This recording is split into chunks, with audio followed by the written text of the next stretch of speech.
খাজা মঈনুদ্দিন চিশতি রহমাতুল্লাহ আলাইহির নাম তো সবাই শুনছি, চিশতিয়া তরিকার মুরব্বী, ঠিক না? খাজা মঈনুদ্দিন চিশতি রহমাতুল্লাহ আলাইহির ইন্তেকালের পরে ভারতে দিল্লিতে ওনার জানাজা, দিল্লির মানুষ তো, ওনার জানাজায় উপস্থিত হয়েছে 16 লক্ষ মানুষ। কত? টেলিফোন মোবাইলের যুগ না, যাতায়াত ব্যবস্থা মোটেই ভালো না, লোকেশন কমিউনিকেশন কোনোটাই ভালো না, যোগাযোগ ব্যবস্থা নাই। সেই জামানার 16 লক্ষ মানে এই জামানার 16 কোটি। কতক্ষণ? এখন ফোন দিলি এক জায়গায় একজন মরিছে, মরার সাথে সাথে কি সুন্দর মাইকিং, নবজাতক বাচ্চা পেটেতে মরি হয়েছে তার জন্য মাইকিং। আরো যদি তা ভালো ফ্যামিলির হয়, আল্লাহ এসে গেল কয়ে যাই। মহিলারা মারা গেলে মাইকিং করা, সমস্ত উলামা ইকরাম বলে মাইকিং করে একেবারেই নিষেধ।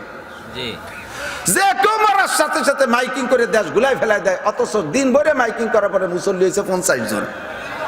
এত বড় মাইকিং এর কি দরকার? আর মসজিদের মাইকিং, আর মসজিদের মাইক দিয়ে মাইকিং করে জায়েজ কিরে তা উলামা ইকরাম মুফতিদের কাছে শুনে নেবেন।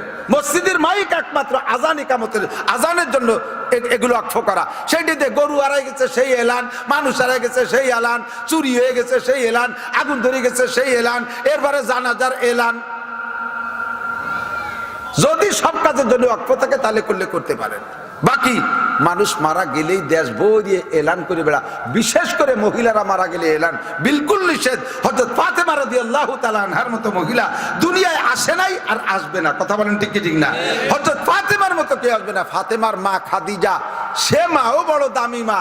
ফাতেমার মা আয়েশা, সে মাও বড় দামি মা। সমস্ত মহিলাদের উপরে জান্নাতের নারী, জান্নাতি নারীদের নেত্রী হবে কে?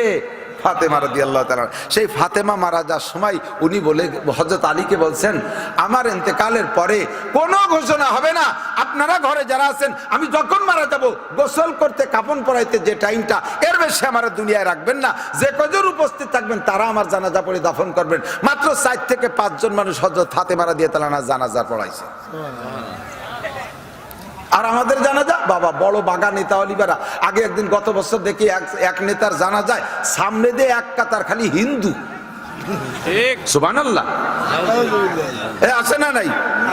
হযরত মঈনুদ্দিন চিশতি রহমাতুল্লাহ আলাইহির জানাজায় 16 লক্ষ মানুষ, জায়গার আয়তন হিসেব করে এরপরে মেজারমেন্ট করে দেখে 16 লাখ মানুষ। তার ভিতরে উনার চেহারা, উনার লাশের চেহারা দেখা 1 লক্ষ হিন্দু কলেমা পড়ে মুসলমান হয়ে গেছে। চেহারা থেকে যেন আলাদা একটা নূর বের হচ্ছে, এই দেখে 1 লক্ষ হিন্দু মুসলমান হয়ে গেছে। 16 লক্ষ মানুষ জানাজায় উপস্থিত। জানাজার ইমামতি করবেন কে? ওনারও খলিফা আছে বহুত, পীর মাশায়েখ অনেক আছে। মরার আগে উনি একটা ওসিয়ত করে গেছেন উনার ছেলেকে, সিরিয়াল অনুযায়ী নিয়মতান্ত্রিক ভাবে মাইয়েতের যদি যোগ্য ছেলে থাকে তাহলে 1 নম্বর মাইয়েতের জানাজার ইমামতির অধিকার হলো ছেলের, বড় ছেলের। বড় ছেলে না থাকলে মেজো ছেলে, না থাকলে সেজো ছেলে।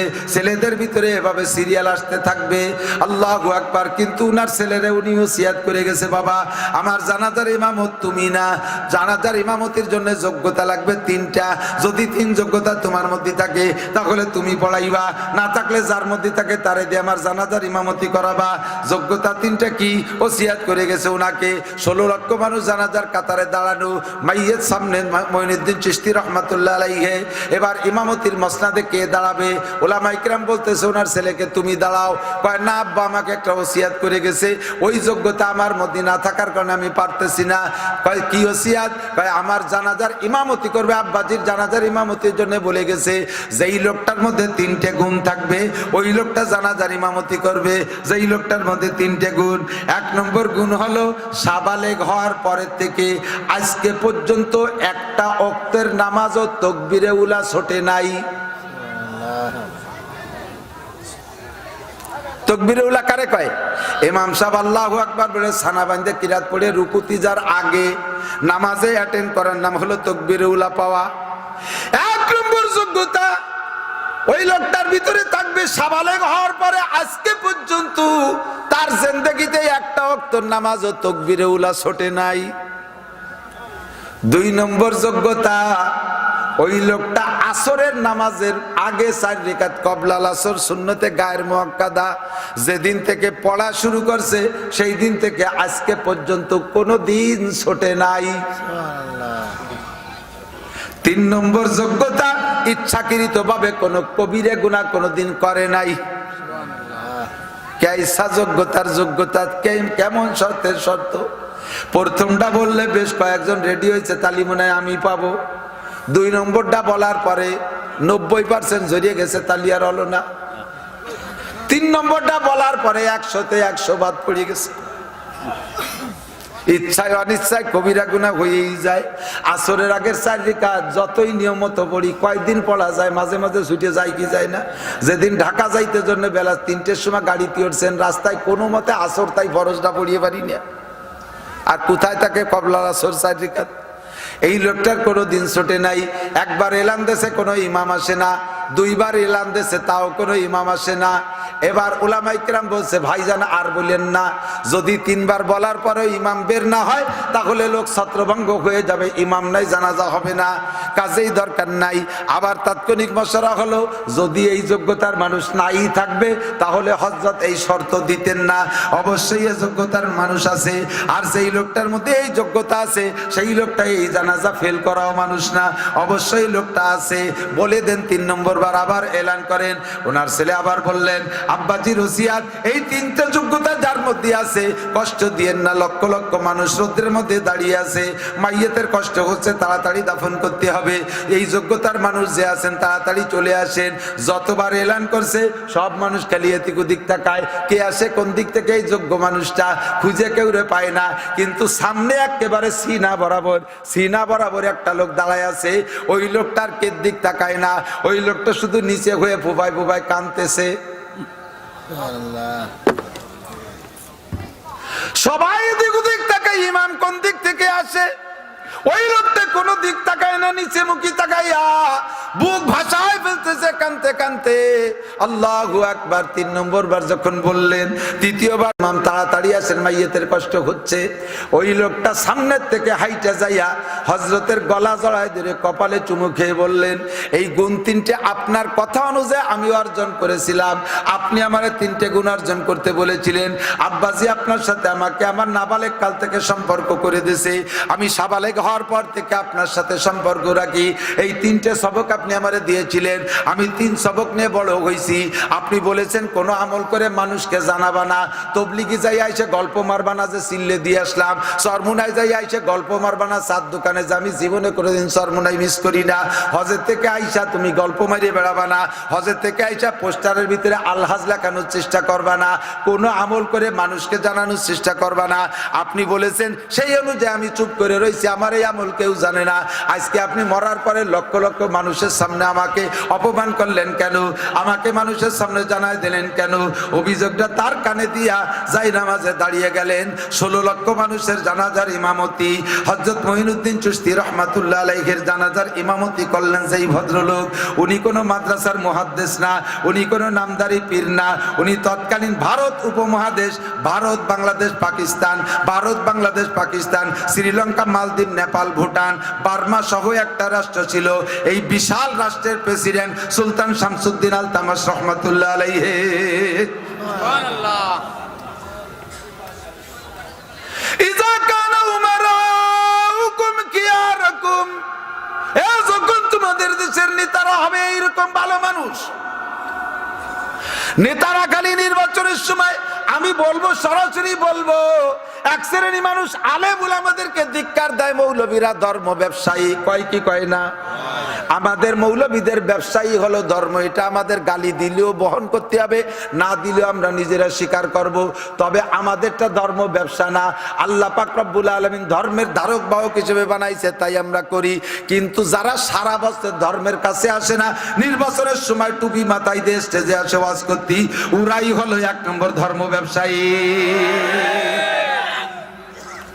না নামাজ হয় না, রোজা না, যাকাত না, হজ, তো ফির খুশি কিস বাত কে? कोई जेड़ा है ना जज সারা বছর নামাজ নাই, সারা বছর রোজা নাই, সারা বছর টুপি নাই, সারা বছর পাগড়ি নাই, সারা বছর জামা নাই, সারা বছর জুব্বা নাই, যা কিছু করে বেড়াও, নির্বাচন আসলে আমাদের স্টেজ পাইয়া সে জায়গায় লম্বা লম্বা বক্তৃতা দাও টুপি মাথায় দিয়া, দেশের মুসলমান লেলাবুলা তাদেরকে টুপি দেখায়া ভোট নাও। কাজে এইটাই হলো 1 নম্বর ধর্ম ব্যবসা।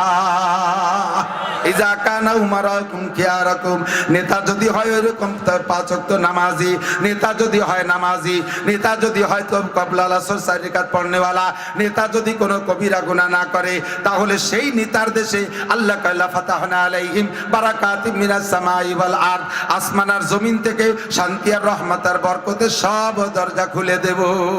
সুবহানাল্লাহ, ঠিক কি ঠিক না? আল্লাহু আকবার। সুলতান মাহমুদ বলবো নাকি নাকি কষ্ট হচ্ছে? আল্লাহু আকবার। 11টা বাজে নাই না, বাঁচতে হবে।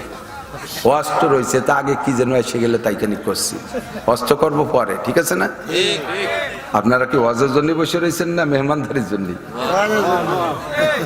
তবে মেহমানদারি নিয়ে যাবেন সুন্নাত, মেহমানদারি গ্রহণ করা কি সুন্নাত।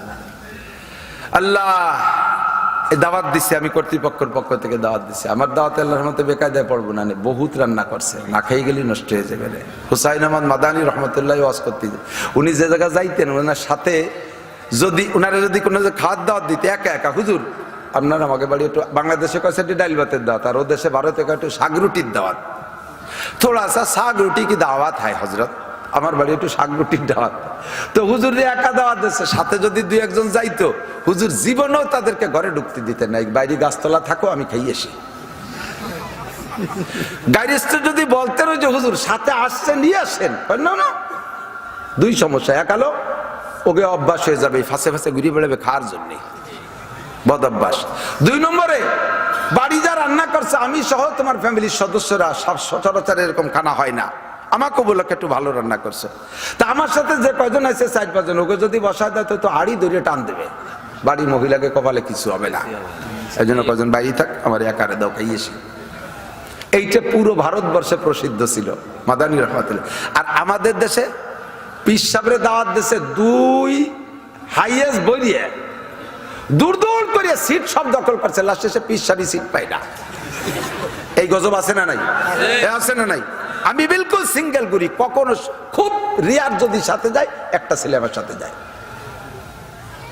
আমার সাথে একজনের বেশি নেই, এবং তা বলে নেই যে আমার সাথে 1 থেকে ড্রাইভার আর সাথে 1 জন থাকতে পারে। অনেকে আছে গাড়ি ভরিয়ে নেয়, ছাদে নেয়, তলে 2 জন বাঁধিয়ে নেয়, প্রত্যেকের কোলে একটা বসায় দেয়, গিরাম ধরিয়ে নিয়েছে খাওয়াতে জন্য, বিলকুল এটা অনিয়ম। আগে একদিন বলছি না, মান দাখালা আলা তামিন বিগয়রি দাওয়াতিন দাখালা সারকানা খরাজা মুগিরান। এই বিয়েতে বরযাত্রী দাওয়াত দেয় 50 জন, যায় 75 জন। এবার এ দেশে আছে না এই সিস্টেম? আছে আছে। যেই 50 জন বলছে, 50 জনের উপরে যে অতিরিক্ত 25 জন গেছে, ওই 25 জনের নামে একটা সার্টিফিকেট দিয়েছে নবী।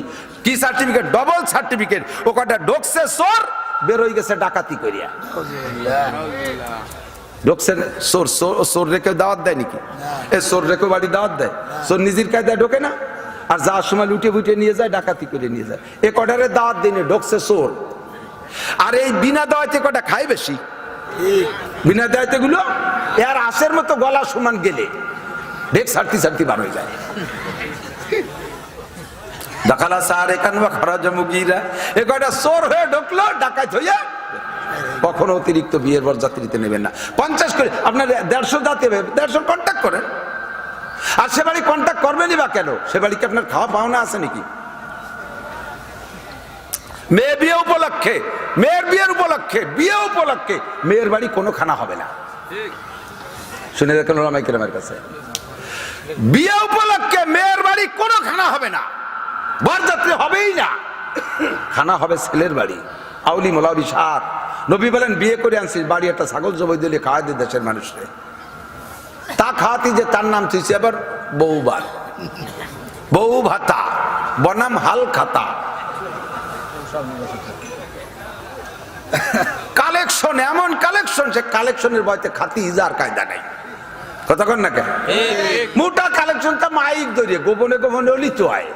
চেয়ারম্যান 20,000 মারহাবা, মেম্বার 10,000 মারহাবা, দুলো ভাই 50 মারহাবা, ইটালির ভাই সাহেব 1 লাখ মারহাবা, জাপানের ভাই সাহেব প্রাইভেট কার মারহাবা, শহীদার 20 টাকা মারহাবা।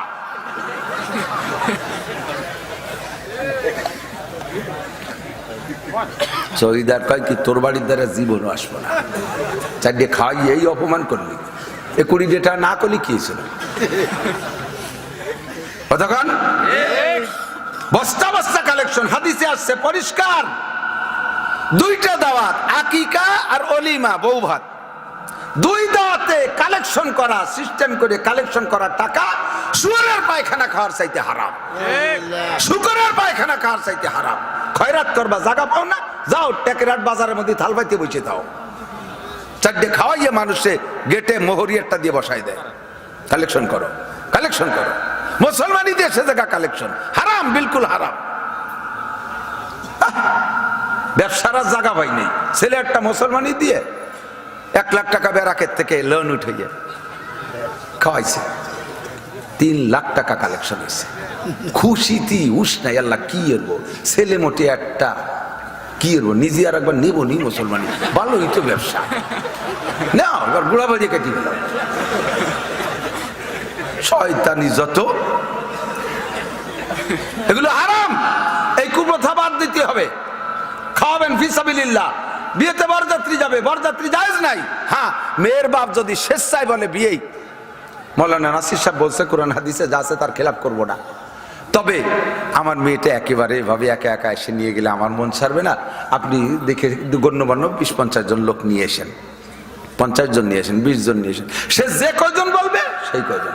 আমি ছেলে বিয়ে দিছি এই গত মার্চের আগের মার্চে ঢাকায়, আমার বিয়েই বলছে বিয়ে কতজন আসবেন, আমি বললাম কতজন মানে, বিয়েতে বরযাত্রী আসবেন না, তাহলে যে হ্যাঁ আমার যাইতে হবে কিছু, বউটা নিয়ে আসতে আমার একটা সামাজিকতা আছে, তবে বরযাত্রী না, এর 1 টাকাও আপনি খরচ করতে পারবেন না, মেহমানদারি একটা আপনার অধীনেই করতে হবে, তবে কোন জায়গা করবেন, কমিউনিটি সেন্টারে, সম্পূর্ণ খরচের টাকা আমি দেব, আপ্যায়ন ব্যবস্থার আপনি করবেন, একটু আমি এখান থেকে নিয়ে যাব। নেওয়ার সময় বাড়ি বসে আবার বাড়ি সাইডে ডাল ভাত খাওয়াইয়া বাড়ি একটা কালেকশন দেয়, এখান থেকে ফিরে আবার খাওয়াই এনে বাড়ি আর একটা যদি খাওয়া দেয় অলিমা, সে জায়গায় আর একটা কালেকশন, কোনো কালেকশন হবে না। আমি 80 জন লোক পেয়েছি, 80 জনের খরচের কথা আমার বিয়ে বলছি, আর এই 80 জনের ভাড়া আমি তো সব দিয়ে নিয়েছি, চাইরে না পয়সা আমি ক্ষেত্রে কিনে, কোনো আত্মীয় স্বজনের নিয়ে প্রত্যেক জায়গায় সুন্নতের পাবন্দি করেন, ইনশাল্লাহ বরকত হবে। আমার নাতি হয়েছে, নাতি হওয়ার সাথে সাথে আমি ছিলাম হাসপাতালে, আজান দিছি আমি নিজি মুখে, একামত দিছি আমি খেজুর, আজোয়া খেজুর সংগ্রহ করে রাখছি, আমার নাতিকে আমি সর্বপ্রথম আমার মুখ থেকে খেজুর খাওয়াইছি। বাড়ি আনার পরে কারি সাইদুল ইসলাম আসাদ সাহেব আমার মাহফিলে গেছে, তারে দিয়ে খেজুর খাওয়াইছি একেবারে। 10 সপ্তাহ 7ম দিন রবিবারে জন্ম নিয়েছে, সোমবারে জন্ম নিয়েছে, পরে রবিবারে আমি 2টা ছাগল কিনে আকিকা মাদ্রাসায় দিয়ে দিছি। কেন কালেকশন, কেন কিসের কালেকশন? এই জাতীয় খানা খাওয়াইয়া কালেকশন করা হারাম। একটু প্রতিজ্ঞা করেন, আপনাদের এলাকায় প্রথা খুব বেশি আছে আমি জানি, খুব আছে, এ নিয়ে বিশাল একটা ধুম ধারাক্কা চলে, আর একটা আকাম চলে বিয়ের ভিতরে, এই ঢাকার ওদিক বেশি আছে, আপনাদের এদিক আছে কিনা জানি না। উকিল বাপ সাজায়, উকিল বাপ একজনের সাজাইয়া, সেই উকিল বাপের সাথে হুবহু বাপের মতো দেখা সাক্ষাৎ, তার সাথে দেখাও দিয়েছিল না শরীয়তে জায়েজ, প্রতিবেশী চাচা, প্রতিবেশী আর একজন, তারা উকিল বাপ বানাইয়া সেই বাড়ির জামাই মেয়ে বানাই দিছে, তার সাথে পর্দা পশিদার কোনো বালাই নাই, ওই উকিল বাপের সাথে এই মাইয়ের বিয়েও জায়েজ। আর পাতায়নি কুটুম্বুতে একেবারেই, বাপ পাতায়, ছেলে পাতায়, মা পাতায়, যারের মুখ বুলা মা, পাতায়নি মা বোঝেন তো, ধর্মমা কয় নাকি, ধর্ম মারে 100 বার বিয়ে করা জায়েজ, ধর্ম মারে জীবন ভরে বিয়ে করা জায়েজ, ধর্ম খালারে বিয়ে করা জায়েজ, ধর্ম বোনরে বিয়ে করা জায়েজ, যারা বিয়ে করা জায়েজ তার সামনে যা যায় কি রে? এই কুপ্রথাগুলো আমাদের ভিতরে এখনো চলতেছে। মাদানী রহমাতুল্লাহ আলাইহির সাথে 2-3 জন গেলে তাকে ভিতরে ঢুকতে দিতেন না, ভুলে গেছেন নাকি? না, বলি নাই। তো একবার এক মাহফিলে গেছে, জমিদারের বড় লোকের মাহফিলে গেলে হুজুরের সাথে 5-7 জন গেছে। জমিদার জানে যে হুজুরের এই স্বভাব সারা দেশে প্রসিদ্ধ, বিনা দাওয়াতে কেউ ঢুকতে দেয় না, খাতিও দেয় না। তো হুজুরের কানে কানে ওই জমিদার কইছে, হুজুর আপনার সাথে যারা আসছে একে বলিয়ে দেন, ওরা কিন্তু যা খাইয়ে যাবে, ওরা যেন না খেয়ে যায় না। আপনি তো আবার সাথে যারা আসে তাকে খাতি দেন না। আজকে কিন্তু আমি দাওয়াত দিচ্ছি, সাথে যারা আছে খাইতে, তারা যেন খাইয়ে যায়। এইরকম মাঠ ভরা মানুষ এই খবর পাইয়া হুজুর বললেন, মিয়া আপনারা সবাই আমার সাথে আসছেন না শুনতি? সবাই দাওয়াত জমিদার বাড়ি। জমিদারের উদ্দেশ্য হলো হুজুরের সাথে গাড়িতে যে 5-6 জন আছে সেই কয়জন, কিন্তু হুজুর মাঠ ধরে দাওয়াত দিয়ে দিয়েছে। এখন জমিদারের কাপা শুরু হয়ে গেছে, কম্পনের। হুজুর কি এলেন হুজুর, এত মানুষ আমি তো খাতে দিতে পারবো কি? আমি তো বলছি আপনার সাথে যে কজন। হুজুর কয়, মিয়া এই সবই আমার সাথে আছে। আমিন আলী এরা আসতো নাকি? এ ভাই যত রান্না করুক, আমরা বক্তারা না হলে থাকতেন নাকি এতক্ষণ? তাহলে সবই আমার সাথে আইছে। তো তুমি মিয়া কইলে একটা ভয় পাচ্ছ? হুজুর ভয় পাচ্ছি, সম্পাদের ভয় পাচ্ছি না। সময় দিলি তো আমি 2 গরু 5 গরু জবাই দিয়ে খাতি, সময় কম। তুই এত মানুষে খাওয়াবো কি রে? কয় যে বেটা এত মানুষ খাই নাকি? কয় হুজুর আপনি দাওয়াত দিয়েছেন জমিদার বাড়ির দাওয়াতে, না খাই একটাও যাবে না, আমি বেশ যেতে পারি। হুজুর কয় তুমি কি রান্না করছো ওইটা রেডি করো। ও যে সেটা রেডি, তার ভিতরে মনে মনে মন সারে আরো 4টে চাল রেডি করিয়া, তারপর ভাত করিয়া একটু ডাইল লম্বা করে ফেলাইছে, যাতে কোনো মতে কিছু সাইডে দেওয়া যায় মাথায় মাথায় মুট মুট করিয়া। তো হুজুর এই মাহফিল শেষে হুজুর তো টের পাইছে যে ঘটনা তো মহা বিপদের। আর হুজুর মেয়ারা সবাই মোনাজাতের আগে, এই মোনাজাতের পরে সবাই খেয়ে যাবেন, জমিদার বাড়ি দাওয়াত পাইছেন তো? বলে জি হুজুর, আপনি দাওয়াত দিয়েছেন, খেয়ে যাবো। যারা আমারে দোয়া কুনুত শুনতে পারবেন তারা এই পাশে দাঁড়াবেন, তারা খাবেন। যে কয়জন দোয়া কুনুত শুনতে পারবেন ওই কয়জন, যারা দোয়া কুনুত শুনতে পারবেন না খাবেন না। এই কইলি উঠে দলে দলে এসেছে, চলে যাস কাকা, হুজুর দোয়া কুনুত পারি না। মাঠ খালি, 20-25 জন দাঁড়াইছে। এরপরে জমিদার হাসতে হাসতে, হুজুর কি চালা দিলেন চালন দিয়ে। হুজুর কয়, মিয়া এর চেয়ে ভালো চালা আর একটা আছে। সেটা হলো, যদি এই সব কয়জনকে কই যে জানাজার দোয়া শুনো, আমারে জানাজার দোয়া না শুনলে খাতি পাবা না, তোর একটাও টেকবে না। কথা কন না কেন? একটাও টেকবে না, ঠিক কিনা? কয়জন পারেন জানাজার দোয়া? কয়জন পারেন দোয়া কুনুত? আল্লাহু আকবার। তো দোস্ত কি যেন বলতে যে সরে চলে গেছি, যে এখানে আপনাদের জন্য মেহমানদারির ব্যবস্থা আছে, দাওয়াত দেশে কর্তৃপক্ষ দাওয়াত দেশে, সবাই থাকবেন ইনশাল্লাহ, ঠিক আছে না?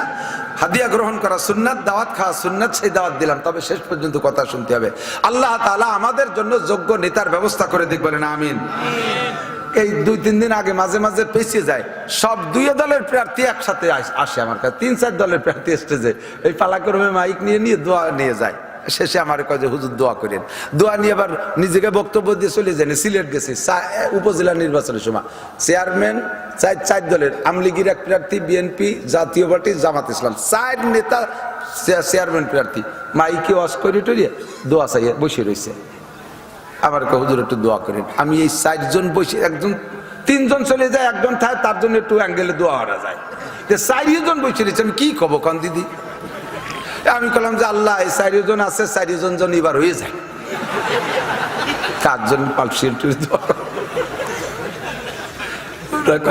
তা তো হবে না, হইবে না, একজন একটু ভালো নিয়ে কন, এসে ভালো আর কিভাবে কবে। সেটা কইলাম আল্লাহ যার দ্বারা দেশের খেদমত হবে, দশের খেদমত হবে, জাতির খেদমত হবে, জনগণের হক সঠিকভাবে বুঝে পাবে, যার দ্বারা ধর্মের, ইসলামের, মাদ্রাসার, উলামায়ে কিরামের খেদমত হবে, ওরে তুমি নির্বাচিত করে দিও। কথা বলেন, জোরে বলেন আমিন। আমাদের এ জায়গাও দোয়া তাই নাকি বলেন? এখানেও দোয়া তাই, যার দ্বারা দেশ ও দশ ও জাতীয় ধর্মের সেবা হবে। আল্লাহ তাআলা তুমি বাংলাদেশের সেই জাতীয় এমপি গুলোকে নির্বাচিত করে দাও যারা উলামা বিদ্বেষী, ধর্ম বিদ্বেষী, ইসলাম বিদ্বেষী, আলেমদেরকে সহ্য করতে পারে না। এই জাতীয় নেতার থেকে বাংলাদেশকে তুমি রক্ষা করো। তাই সে যে দলেরই হোক না কেন, তার থেকে বাংলাদেশকে রক্ষা করো।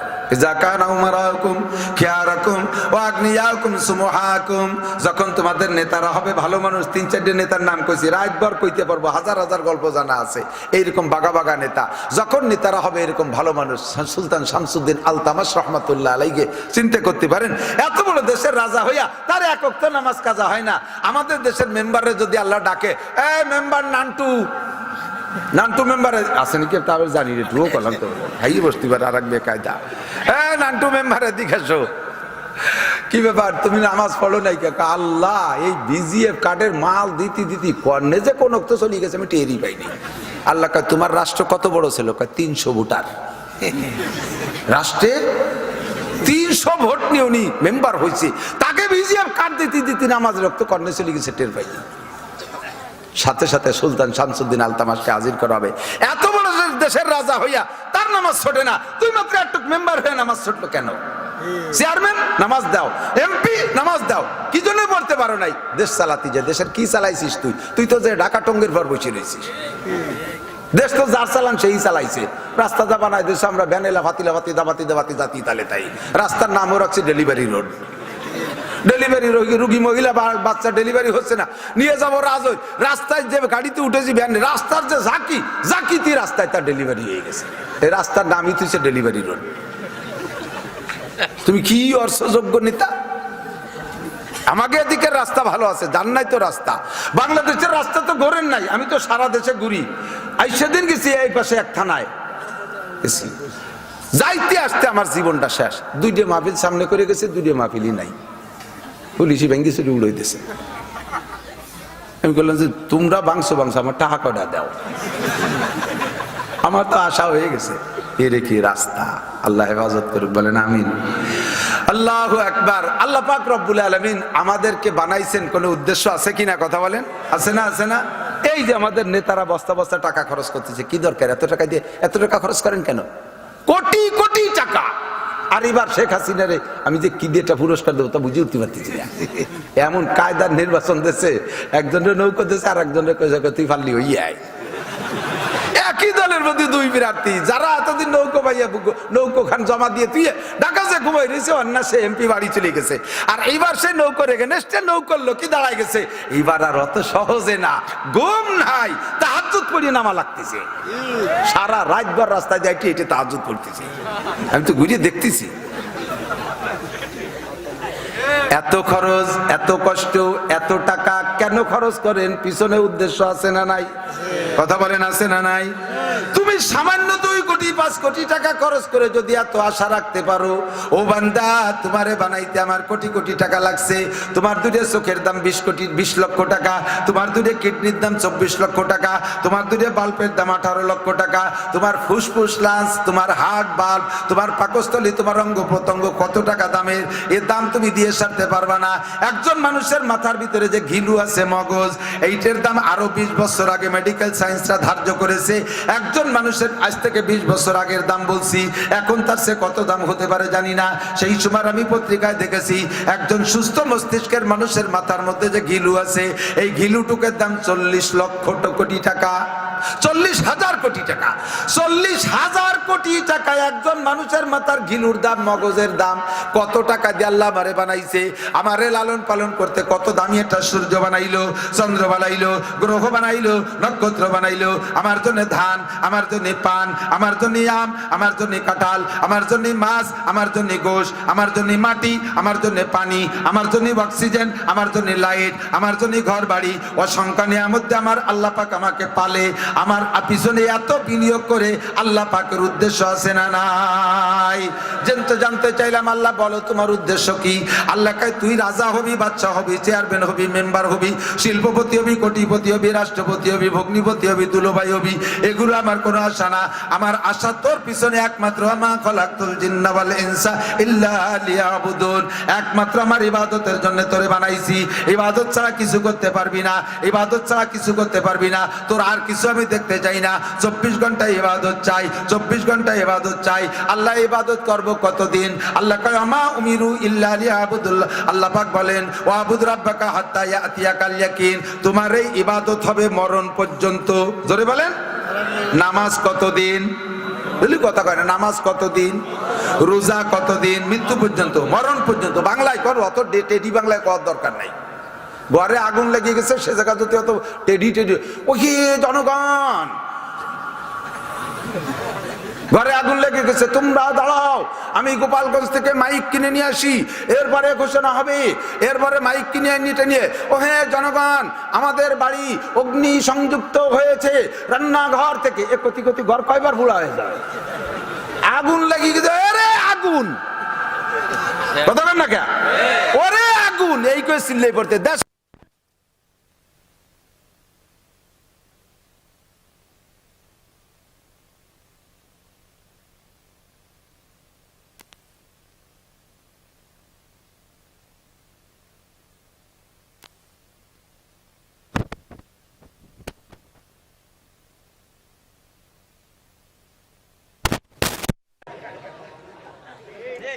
ঠিক না? আর একজন নির্বাচন আলী মুসলমান সারা বছর নির্বাচনের সময় আসরের নামাজ পড়ছে 4 বার একদিন। মানে যে মসজিদই পড়ছে তারা তো দেখছে, ফাঁসে আরেক জায়গায় ভোট চাতে গেছে তারা তো জানে না যে উনি নামাজ পড়ছে। সে জায়গায় যাই ভোটে আলোচনা তোরা কথা বলতে থাক, আমি নামাজটা সারিয়ে আসি, তার মানে ওরাও জানুক যে উনি নামাজ পড়ে। এর নাম ধর্ম ব্যবসা। কথা কন না কে? এ আছে না নাই? নামাজ পড়বো কতদিন? মরণ পর্যন্ত স্লোগান দেন, কতদিন? রোজা রাখবো কতদিন? হজ করবো কতদিন? জাকাত দেবো কতদিন? টুপি পরবো কতদিন? কয় না রে, একটু স্লোগান দেন। ভোটের স্লোগান দিয়ে কি বেগে দেন? প্যানেল কি আছে? কোন সে প্যানেল? নৌকো জোরসে বলো নৌকো, আরো জোরে দাড়ি পাল্লা, তার চেয়ে জোরে ধানের শীষ। অধিক টাকা। নামাজ পড়বো কতদিন? রোজা রাখবো কতদিন?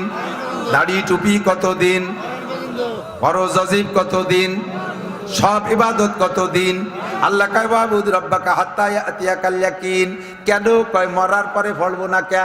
কয় যে যতদিন আমার নিয়ামত ব্যবহার করবি অতদিন আমার ইবাদত করবি, মরার পরে আমার কিছু ব্যবহার করা লাগবে না, কাজে আমার ইবাদত করাও লাগবে না।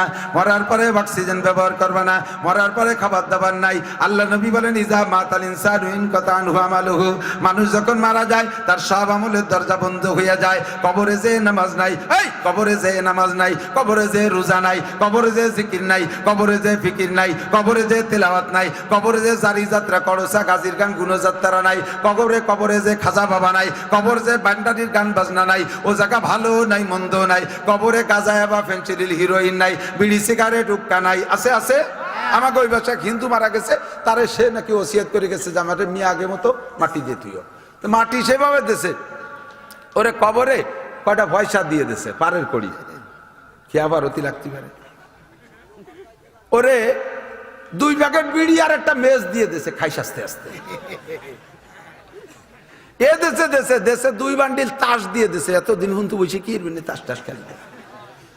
কবরে কি চলবে? এগুলো চলবে। নামাজও চলবে না, রোজাও চলবে না, কিন্তু দোস্ত দুনিয়ায় যে আমল করবো ওইটা ব্যবহার চলবে কবরে, ওইটা ব্যবহার চলবে কবরে। দুনিয়ায় নামাজ পড়ছো প্রতিদান কবরে পাইবা। আল্লাহ নবী বলেন মান হাফাজা আলা সালাওয়াত আকরামাহুল্লাহু বিখামসি। মহিলারা আল্লাহ নবী বলেন মান হাফাজা আলা সালাওয়াত আকরামাহুল্লাহু বিখামসি খিসাল, যেই ব্যক্তি 5 ওয়াক্ত নামাজ পড়ে আল্লাহ তারে 5টা পুরস্কার দেয়। 1 নম্বরে ইরফান হুযিকুল আইশ, দুনিয়ায় তার অভাব থাকে না। 2 নম্বরে কবরের আযাব থাকে না, ওয়াযিকুল আইশ ওয়া আযাবুল কবর, কবরের আযাব থাকে না। নামাজের প্রতিদান তুমি কবর থেকে পাওয়া শুরু করবা। 3 নম্বরে হাসরের মাঠে ইউতিহিল্লাহু কিতাবু বিয়ামিনিহি, ডান হাতে আল্লাহ আমলনামা দিবে। 4 নম্বরে আমরু আলা সিরাতে কালবার, বিদ্যুৎ গতিতে পুল সিরাত পার হয়ে যাইবা। 5 নম্বরে ইয়াদখুলুল জান্নাতা বিগাইরি হিসাব, নামাজের প্রতিদান আখিরাতে বিনা হিসাবে জান্নাতে চলিয়া যাইবা। জোরে কন্না সুবহানাল্লাহ। কামাই করব দুনিয়ায়, খরচ করব মরার পরে, কামাই করব দুনিয়ায়, খরচ করব মরার পরে। আল্লাহ কয় যতদিন আমার অক্সিজেন ব্যবহার করবি অতদিন তোর ইবাদত করতে হবে, যতদিন আমার খাদ্য খোরাক ব্যবহার করবি অতদিন ইবাদত করবি। ও আবুদ রাব্বাকা হাত্তা ইয়াতিয়াকাল ইয়াকিন। আল্লাহ ইবাদত করলে কি খালি আখিরাতেই দিবা না দুনিয়ায়ও দিবা? আল্লাহ কয় ইবাদত করলে আমি 2 জগতে দেই। ফালিয়াবুদু রাব্বা হাযাল বাইত আল্লাযী আতামাহুম মিন জু ওয়া আমানাহুম মিন খাউফ। ইবাদতের প্রতিদান আখিরাতে আছে, দুনিয়া আমি রেখেছি। এই ঘরের মালিকের ইবাদত কর। এই ঘর মানে আপনার ঘর না, এই ঘর মানে মসজিদ ঘর। কতক্ষণ এই ঘরের রবের ইবাদত করো। কি হয় কি হয় ইবাদত করলে? আল্লাহ কয় আল্লাযী আতামাহুম মিন জু ওয়া আমানাহুম মিন খাউফ। এই ঘরের মালিকের ইবাদত করলে তিনি সকল রুজির ব্যবস্থা করে দেয়, সব অভাব দূর, সব অভাব ও আমানাহুম মিন খাউফ, এবং নিরাপদ বসবাসের ব্যবস্থা করে দেয় নিরাপত্তার সাথে। ভাই খেয়াল করেন আল্লাহ এখন মনে কি ওই খাবার দিক নজর গেছে নাকি? না না না না, আপনারা তো খাতি আসেন নাই, আপনাদের চেহারায় বুঝতেছি ওয়াজ শুনতেছেন, খেয়াল করতেছেন তো। আল্লাহু আকবার। ওয়া আমানাহুম মিন কওম, যদি সব মানুষ নামাজি হয়ে যায়, সব মানুষ নামাজি হয়ে যায়, তাহলে চোর থাকবে না, ডাকাত থাকবে না, লুচ্চ থাকবে না। আপনার মেয়েটা বাড়ি থেকে কলেজে যাবে 10 কিলোমিটার ফাঁকা রাস্তা দিয়া, একটা যুবক তার দিকে ফিরে তাকাইতে সাহস পাবে না। কথা কন, তার ভিতরে আল্লাহর ভয়। তার মধ্যে কি আসবে? আল্লাহর ভয়। বলছি নাকি জানি না, এই যে মাঝে একবার গাজার ভিতরে বন্দি বিনিময় হলো না, বন্দি বিনিময় 52 দিন যুদ্ধের পরে বন্দি বিনিময় হলো। ওই বন্দি বিনিময়ের ভিতরে বন্দি বিনিময় যখন হয়, তখন একটা মেয়েকে বন্দি ছেড়ে দেয়, যখন যেই ছেলেটা ওই মেয়েটাকে নিয়ে ছেড়ে দিচ্ছে, ওদের হাতে হস্তান্তর করতেছে, ওই ছেলেটাই 52 দিন কোন জায়গায় লালন পালন করছে, ওই মেয়েটারে লালন পালন করছে। ওর খাওয়া দাওয়া, ওষুধ পাতি, চিকিৎসা, পেশাব পায়খানা, কাপড় চোপড় দেওয়া, দোয়া পোষা সব করছে একটা যুবক ছেলে। এই যুবক ছেলেটা কোন জায়গায় নিয়ে তার হেফাজত করছে? সুড়ঙ্গ মাটির নিচে 50 ফিট নিচে টানেল, সেই টানেলের ভিতরে নির্জন কক্ষে একটা ছেলে আর একটা মেয়ে। 52 দিন পরে যখন তারে বন্দি বিনিময় ছেড়ে দিচ্ছে, যুবতী মেয়ে ছেলেটারে বলছে, ভাইয়া আজ 52টা দিন আপনার মুখটা আমি দেখতে পারলাম না, আমি আজকে তো আমি চলে যাচ্ছি, শেষবারের মতো আপনার মুখখান আমাকে একটু দেখাবেন। কেন দেখবা? কয় যে আমি বেরোয় যাওয়ার পরে সিদ্ধান্ত চেঞ্জ করব, হাসরের মাঠে যাতে আপনাকে দেখে চিনি আমি, একটু মুখখান দেখান। যুবক কয় ইন্নী আখাফুল্লাহ, আমি আল্লাহরে ভয় পাই বোন। আমরা মুসলমান, আমাদের ইসলামে বলে ওয়াকুল্লিল মুমিনিনা ইয়াগুদ্দু মিন আবসারিহিম, মুমিনদের বলে দাও চক্ষু নিচু করবে। আমার চেহারা তোমারে দেখাইতে পারবো না, আমিও তোমারে দেখতে পারবো না, কিন্তু তোমার পরিচর্যার জন্য যতটুকু আমাকে অনুমতি দেওয়া হয়েছে তার বেশি আমি করতে পারবো না। তুমি আমার চেহারা দেখতে পারবা না, কিন্তু আমার তো তোমার চেহারা, তুমি যেহেতু বেপর্দা সামনে, তোমার পরিচর্যার জন্য আমার যতটুকু নজরে পড়ে ততটুকু, তার বেশি আমি কিছুই না। 52টা দিন তুমি আমারে কেমন পেয়েছো? আমার কাছে যদি তুমি 52 বছরও থাকো, ইনশাআল্লাহ একই রকম পাইবা। আমি তোমার চেহারা এখনো দেখাই নাই, তখনও দেখাবো না। ইন্নী আখাফুল্লাহ, আমার ভিতরে আল্লাহর ভয় আছে। লাস্টে নিয়ে যখন গাড়িতে উঠে দেয়, তখনও মেয়েটা অবলোকন নজরে তাকিয়ে আছে, বলে বাইরে শেষবারের মতো মুখটা একটু দেখান। আপনি কে? এত বড় দামি মানুষ, এমন চরিত্রের মানুষ আমি জগতে দেখি নাই। আমার ইহুদিরা যদি পাইতো এমন একটা সুন্দরী নারীকে, একাধিক যুবককে তাকে দর্শন করতো। আমার সতীত্ব আপনি রক্ষা করেছেন। আমি নিজেও যদি জাহান্নামে যাই, কিয়ামতের ময়দানে আপনার ঈমানের সাক্ষী আল্লাহর কাছে আমি দেব। নামাজি মানুষের ঈমান তৈরি হয় ইন্নী আখাফুল্লাহ, আমি আল্লাহকে ভয় পাই, কাজী আমি কাম করতে পারবো না। ও দোস্ত, আল্লাহর ইবাদত হলো ফালিয়াবুদু রাব্বা হাযাল বাইত, এই ঘরের রবের ইবাদত করো। তাহলে ইবাদত কাকে বলে? সবগুলোর নাম ইবাদত। খালি তো একখান পুরা, একখান সিরা, একখান টেপ মারা, বান্ডিল তো নিয়ে গেছেন 1 লাখ টাকার, কিন্তু এই টাকায় মাল দেবে? আপনি যে টাকা নিয়ে যাইতেছেন আখেরাতে, আপনার বান্ডিল বড়। 60 বছর নামাজ, 60 বছর রোজা, 60 বছর হজ, 60 বছর উমরা, 60 বছর তবলিগ, 60 বছর সরমুনাই, সব নেছেন। 60 বছর জিকির, 60 বছর তিলাওয়াত, কিন্তু সব জায়গা ফুটো ফাটা, সিঁড়া, টেপ লাগানো, কান ছিঁড়া, জাল, ইডা ফিডা, আবার যাবা ওই দিকে বেচতে কিনা যাবে নাকি? নামাজ যা ভাবছেন তা কিচ্ছুই নেই। নামাজের ভিতরে গুটি খানিক মশলা ফেল। 1 নম্বরে আলহামদুলিল্লাহ অশুদ্ধ, 2 নম্বরে তকবীরটা দেন তা ভুল, আল্লাহু আকবার। শয়তান কয় তুই ভর্তি থাক, আমি আর একজনের দ্বারা যাচ্ছি, তোমারে দিছিস কামসা দিয়ে। কিরাত পড়ছেন ভুল, দোয়া কুনুত ভুল, আত্মায়াত ভুল, সব জাল। বাপের নামে দোয়ার অনুষ্ঠান করছেন, তার ভিতরে জাল জালিয়াত। বাপের মধ্যে, বাপের জন্য দোয়ার জন্য অনুষ্ঠান করছেন, তা জাল জালিয়াত। কি জাল? কোরআন সুন্নায় যা না কয় তাই আপনি বানাইছেন। মন চাহি কই, একটুক না করলি মানসি কি কয়, একটুক না করলি মানসি কি কয়। এলো মানসির জন্য করছেন, আল্লাহর জন্য করেন নাই। ইবাদত হবে কি? এগুলো যদি থাকে তাহলে কেন করবো না? আরে ভাই বলেন হুজুররা মিলাদ দেয় না, হুজুররা মিলাদ দেয় না, কারণ পরের বাড়ি মিলাদ খেয়ে বেড়ে ওনাকে আর মিলাদের দরকার হয় না। 100 বার সত্যি কথা, মিলাদ দেবো কীর্তি, মিলাদের মধ্যে কিচ্ছু নেই, ও দেবো কেন? আমি ডেলি ডেলি সবাই মিলাদ পড়ি, আমার তো মিলাদের দরকার নাই। আমি বুঝি যে কোন কোন কাজ করলে আমার বাপের লাভ হবে। একটা কলা গাছ লাগাইছেন, ওতে 1 কান কলা হয়েছে, একবার কাটিয়ে খেয়ে ফেলানোর পরে 6 মাস পর ওই গাছে আর 1 কান কলা হয় না? 1 বছর পর তো হয়ই, 1 বছর পর গাছেরও গুঁড়া থাকে না, ঠিক না? আম গাছ এবার লাগালি এবারও আম ধরে, অনেক সময় ইদানিং তো ওই যে কলবে সারা এবারই ধরে, আরো 50 বছর ধরে কি ধরে না?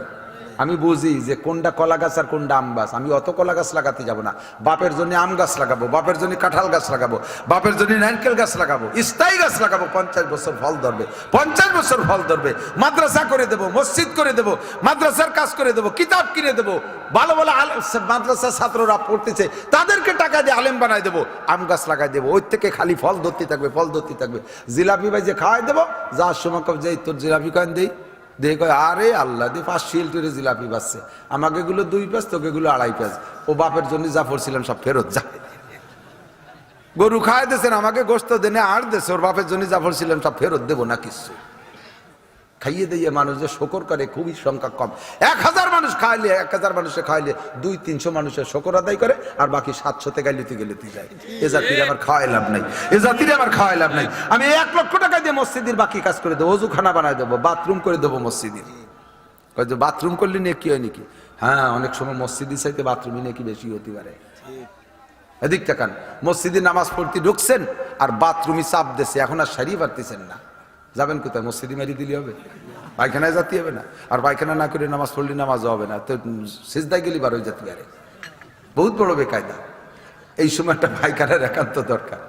জীবনের সবচাইতে জরুরি সাবজেক্ট বাথরুম, কথা কন না কেন? ঠিক না? একটা সুটকি না কেউ পারি না। গোপাল ভাড়ের গল্প শুনছেন না? গোপাল ভাড় যে আমলের রাজার মন্ত্রী, গোপাল ভাড় বলে মন্ত্রী ছিল। তো গোপাল ভাড় ওই রাজার সাথে বাড়ি ফটকামি করতো।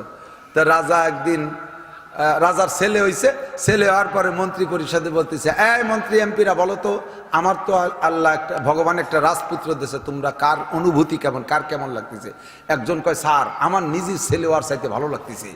ভগবান স্যার আমারে ভগবান বেসতে স্বর্গ দেওয়ার চাইতে ভালো লাগতেছে। মানে রাজারে খুশি হতে যা যা কোয়া লাগে, ফাটকিদারি। গোপাল ভাড় পর্যন্ত, গোপাল ভাড় তোমার কেমন লাগতেছে? কয় যে স্যার আমার পায়খানা করার মতো লাগতেছে। স্যার লজ্জাতে মাথা নিচে, শয়তান তোর সাথে পারার কায়দা নেই, তুই আমার আর মুখ দেখাবি রে কোনোদিন, স্যার এনতে বেরোয় যা। তো বেরোয় চলে গেছে। পরের দিন তো সংসদ সদস্য আসতে তো হবেই, সবাই আগে আইসে সংসদ ভবনের ভিতরে পাশার কাপড় সরাইয়ে উবুরে শুয়ে রয়েছে। রাজা এসে বলতে, একে স্যার আমি গোপাল। তো কোন হালাত? তা আপনি গতকাল বললেন না আপনার মুখ দেখানো নিষেধ, তাই পাশা দেখাচ্ছি। কত বড় বদমাশ। এরপরে কয়েকদিন পরে একটা সফর পেয়েছে, নৌকার সফর। কত দূর যাওয়ার পরে বাচ্চা রাজার এবার আইছে পায়খানা। গোপাল তাড়াতাড়ি নামা, পায়খানা এসে গেছে। কয় স্যার ওই বাঁকের ওই পাশে যে, সে জায়গা যে কয় গোপাল তাড়াতাড়ি নামা। কয় স্যার এখানে মানুষ জোর, ওই বাঁকে যাইয়া, মানে এদের টাইট বাড়াচ্ছে। এইভাবে 3-4 মারতে মিলে কয় স্যার গোপাল নৌকো ভরে মারিয়ে দিলাম। কয় স্যার এখনই নামাচ্ছি। দেশে নামাইয়ে নদীর পাশে পায়খানা করে যাবেন। স্যার বলেন তো কেমন লাগতেছে? কয় যে বিশ্বের শ্রেষ্ঠ শান্তি আজকে লাগতেছে। কয় স্যার আপনার ছেলে হলে আমার ওই রুম ঠেকছিল। আল্লাহু আকবার। এই শিখে একটু বললাম আর কি। তো দোস্ত, আমাদের ইবাদত বন্দেগী সবকিছু হবে কাকে খুশি করার জন্য? মানুষকে খুশি করার জন্য। কিছু হবে, আমার যা কিছু করবো আমার আব্বাকে, আমার আব্বার জন্য আম গাছ লাগাবো, তাল গাছ লাগাবো, নারকেল গাছ লাগাবো, কাঁঠাল গাছ লাগাবো। কে খুশি হলো আর না হলো কিছু আসে যায় না। মা তাকুম রাসূলু ফাকুযুহু ওয়া মা নাহাকুম আনহু ফান্তাহু। এই যে মিলাদ পড়িয়ে, মিলাদ আছে কিনা উলামায়ে কেরামের কাছে শুনে নিয়েন, তারপরে পড়ায়েন। জিয়াফত খান আছে কিনা উলামায়ে কেরামের কাছে শুনে নেন, তারপরে। একসময় আমাদের দেশে এত আলেম ছিল না, দেশে মোল্লা মুন্সি কাঠমোল্লা ইনরা একটু আমাদের মিলাদ টিলাদ পড়ায়, নামাজ কালাম পড়াইতো। তাকেও ধন্যবাদ জানাই, তারাও এইটুক করে আমাদের কলেমা পড়ায়, মুসলমান বানায় রেখে গেছে বিদায় আজকে আমরা হাজার হাজার আলেম হওয়ার সুযোগ পাইছি। কথা বলেন ঠিক না? আল্লাহ তাআলা তাদেরকে সেটুক মাফ করে দেবেন। কিন্তু এখন এত আলেমুল আমার ভিতরে, এত শিক্ষা দীক্ষার ভিতরে, ভুল করলে কিন্তু আল্লাহ ছাড়বে না, ভুল করলে ছাড়বে না। আমরা সহি ইবাদত করতে রাজি আছি না ইনশাআল্লাহ? 5 ওয়াক্ত নামাজ জামাতে পড়বেন তো? পড়বেন তো? আপনারা পড়বেন। বাড়ি মহিলারা জম্মের অলস, কঠিন অলস। মহিলারা নামাজে ধুমসা শিয়া, এই ওক্তের নামাজ ওই ওক্তে, সেই ওক্তে গুরতি 4 ওক্ত নিয়ে ঈশার সময় পড়তে বসে, 2 ওক্ত পড়তে আরো তো 4 ওক্ত বাকি রয়েছে, 2 ওক্ত কাজা রয়েছে। 2 ওক্ত পড়তে সিজদায় যাই ওই জায়গায় কাইতে ঘুমাই থাকে। এই গেল আর 2 ওক্ত। প্রত্যেক দিন এরকম কাতারি থেকে যায়, প্রত্যেক দিন থেকে যায়। যদি নবী কয় মহিলাদের সহজ বুদ্ধি বেসতে যার জন্য সাল্লাত খামসা, 5 ওয়াক্ত নামাজ ঠিক করে পড়ো, ওয়া সামাত শাহরাহা, রমজানের রোজা ঠিক করে রাখো। কারণ কি জানেন? মহিলারা সারা বছরের নফল রোজা কোন জায়গা কোনটা আছে এ তালাশ করে বেড়াবে। ইমাম সাহেব কয় এবার একটা হুজুর আইছে, আগের হুজুর কি সুন্দর ছিল, আমাকে সুলোর পিঠি বসে ফিটিয়ে খাতো, আমাকে সাথে একসাথে বসে পান টান খাতো, আর কবে কোন রোজা সব আমাকে কয়ে দিয়ে যেত। আর হুজুর একটা হয়েছে মসজিদই থাকে, টিফিন কারি পাঠায় দেয়, চারতলা বইয়ে দিয়েই জায়গায় বসে খাইয়ে দিয়ে পেট ডলি বেড়ায়। আমাকে সে সবে বরাত, সবে মিরাজ, IMBজের রোজা কবে তা কোনো সময় কয় না। এ হুজুর আর মুষ্টি চাল দেবো না, ফিরে মুষ্টি চাল উঠে গেছে, অর্ধেক খুদ মিশিয়ে দিয়েছে, হুজুর মারিয়ে সাফ করি হয়ে যায়।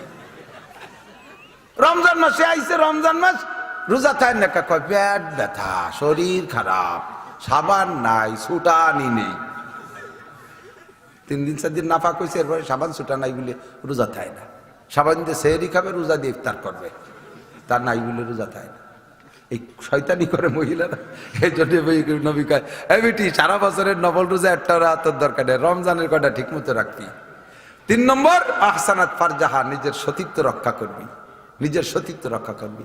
যে দেশের মানুষ বিদেশে থাকে বেশি, ওই দেশের যে এলাকার মানুষ বিদেশে থাকে বেশি, বিদেশে প্রবাসী, সেই এলাকার বউরা একটু নষ্ট হয় বেশি।